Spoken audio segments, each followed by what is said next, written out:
The Congo is known all over the world for its music.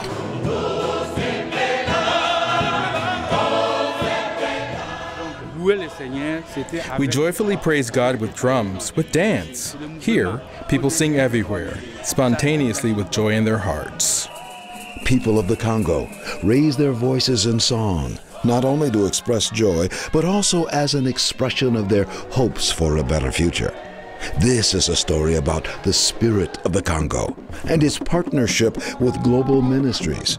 Together, they work in harmony to improve the quality of life and build stronger relationships.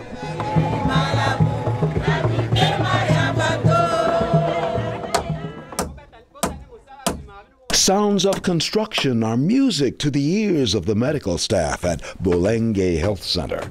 With assistance from global ministries, the hospital is getting a much-needed surgical wing, outpatient clinic, pediatric center, and maternity center. Vous allez bientôt entrer. There are many people here in need of medical help. They are stacked on top of each other. Mixing the sick and the well, men, women, and children is not a good practice, but we have nowhere else to put them. So the new medical buildings will allow us to put each patient where they should be and give them better care. The concept behind this new hospital is to bring in services that they did not have before. Among the equipment that they will be receiving will be ultrasound machines, x-ray machines. We are very thankful for the new improvements. Our hospital has been working under extreme conditions for such a long time. This is something we couldn't have accomplished on our own, so we appreciate the opportunity to work with global ministries for the good of our people. There is great joy in the garden. These mothers are not just killing weeds, they're learning how to raise healthier children.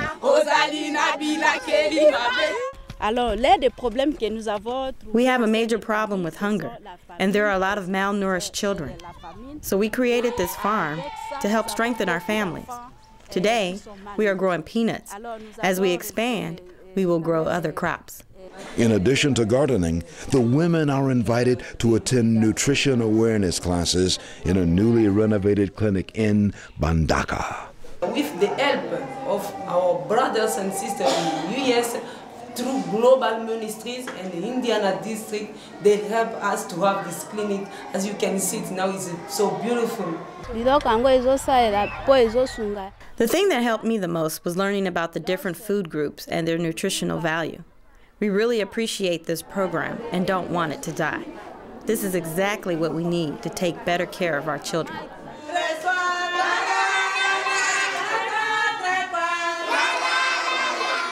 In the Congo, having children is a great joy and a blessing. Educating them isn't easy, but it's one of our top priorities. The government was not in a position to successfully run the schools, so the churches took over. The government does help pay salaries, but it is a very, very minimum salary. So it is the church's responsibility to find ways to help supplement the salary. Some of the challenges we face are long distances. Many of the schools under my jurisdiction are thousands of miles away, and there's a lack of transportation. We also need equipment for schools, especially for science and technical training. For Global Ministries, education is one of our priorities. And so in the Congo, we have over the years tried to assist our partners with scholarships. Global Ministries also supports all girls' schools in the Congo.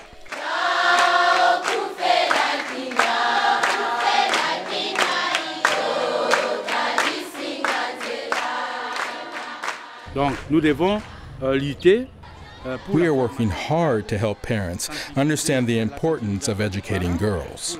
Education for girls in the Equator region is one of our projects to make sure that the girl child receives a good high school education.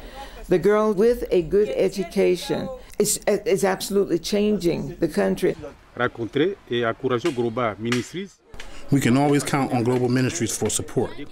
Because of that support, I feel the future of education in the Congo is bright. Working together, we can continue to improve schools and help even more students to become successful.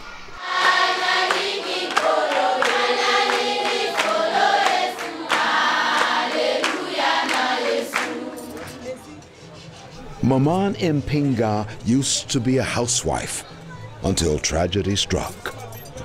I was married to a minister and my husband died. I am now a widow with 6 children to support. Today, Mpinga supports her family by running her own restaurant, thanks to the Microcredit program. Global Ministries supports this program by providing seed money. The microcredit projects in the Congo are some of the most fascinating projects that one can imagine. This is where women would pool money together, and at the end of the month, one woman would get all of the money and go out and do something. Each woman has a gift from God, and they decide what business they should start. This mother sells shoes, and this one sells a variety of foods. We cannot sit idle and depend on others to support us. We must work to take care of ourselves and our families. So all of the widows join together to create handmade items to sell. My restaurant is successful because I have learned how to keep it well stocked and clean.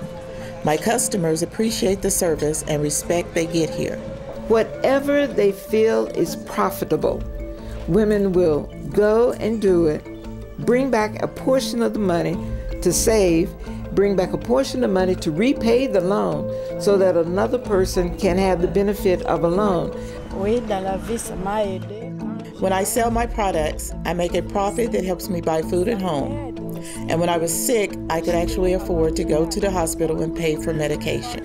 It has been a success to see the pride and the joy in the women as they walk around and tell their story. You know, and it's not bragging, but it's saying we have been given an opportunity to do something, and we've done it. We've done it very well.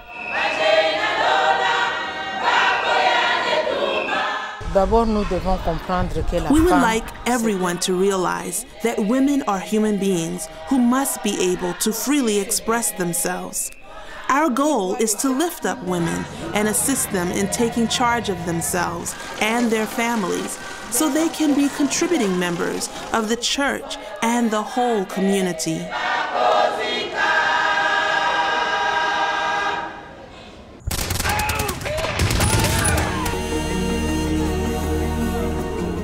In the Congo, there are songs of pain as well as songs of joy. This is a country that has been ripped apart by a brutal war. There are 2 wars here. The war following the fall of Mobutu, and then the war in 1978 that started in the East.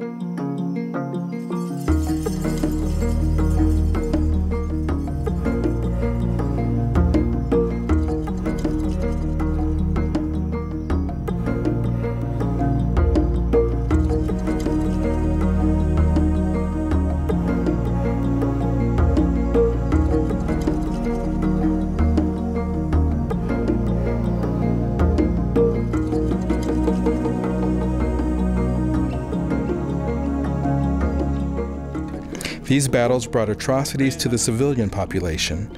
These armed men passed through, killing and pillaging everything in their path. Because of the wars, we have a lot of orphans in this country. The repeated wars have also weakened the state of women. Women lose their husbands and their children. Women have lost their homes and villages. And because of the wars, women have lost their dignity as victims of rape. It was in 2001 during the war. I was with a group of girls when a group of soldiers chased us. I fell. 5 of them raped me. I was only 17 years old. I lost consciousness. I was discovered in the forest bleeding. We can't describe the horror that women have faced, being used as weapons of war. But everything that this war has done to destroy life and the well-being of the people is something that will always be a part of the history of the war in Congo. It's been very difficult for me. I was mad at everyone, especially men. I didn't like myself anymore and felt that it would be better to die instead of living in a world that could be so evil. What changed her mind was the church.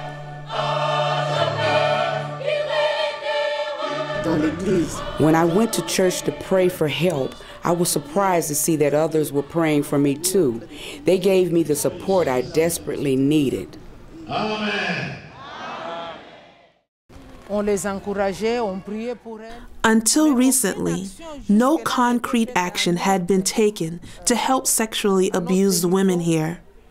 Even within our own organization, we have not been able to mobilize enough people to really understand the suffering of these women and help us with that. Global Ministries has been helpful in trying to provide funds for women who have been victims. We are very appreciative of the work Global Ministries has done to assist us.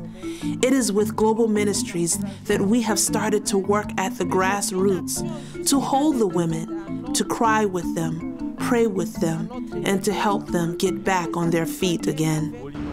The church encouraged me to trust in God again and to never, ever give up. Now I have found joy again.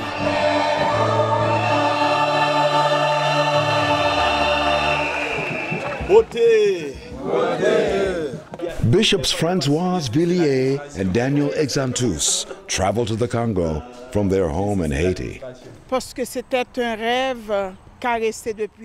I have had this dream for a very long time. To become familiar with Africa is truly a terrific thing because I want to learn more about my roots and to strengthen the relationship between these two countries. This is an extraordinary experience for me because this is my first trip to Africa.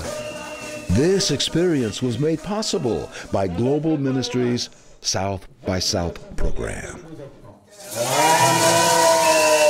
One of the things that Global Ministries has been very, very interested in for a very, very long time is being able to find ways that our partners in the Global South are able to assist one another. We started with Haiti and the Congo because of the language, because of the common heritage. A relationship was established between our brothers and sisters from Haiti back in 1960, the year of our independence.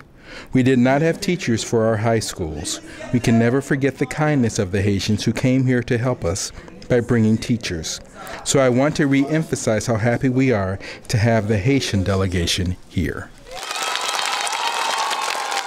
Just the joy of seeing two people come together as brothers and sisters.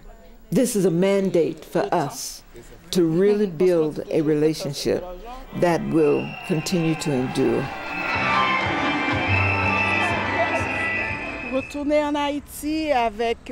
I will return to Haiti with so many fond memories from this visit. I hope to remain in contact with my African brothers and sisters so these relationships will become even stronger. I sincerely hope that this trip will come to make a difference for Christians in Haiti and in the Congo. We are currently in the process of making arrangements for a delegation from the Congo to travel to Haiti. We want to find new methods of evangelism in the area of cultural exchanges because with exchanges, we learn how to live together and share. There are problems everywhere, but as partners, we can seek solutions together.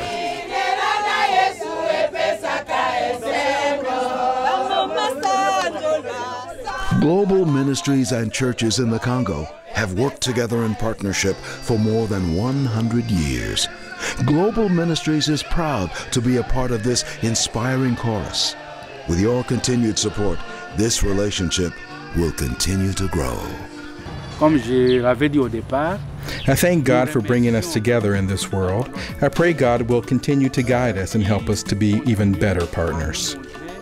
I think that this partnership will continue to grow, and I think that churches in the United States will be more open to receiving the many gifts that the church in the Congo has to offer to us. For me, the partnership with Global Ministries is a wonderful thing. We have always been able to work together over the years, and we are one. When we work together, we are doing what Jesus wants us to do as a church.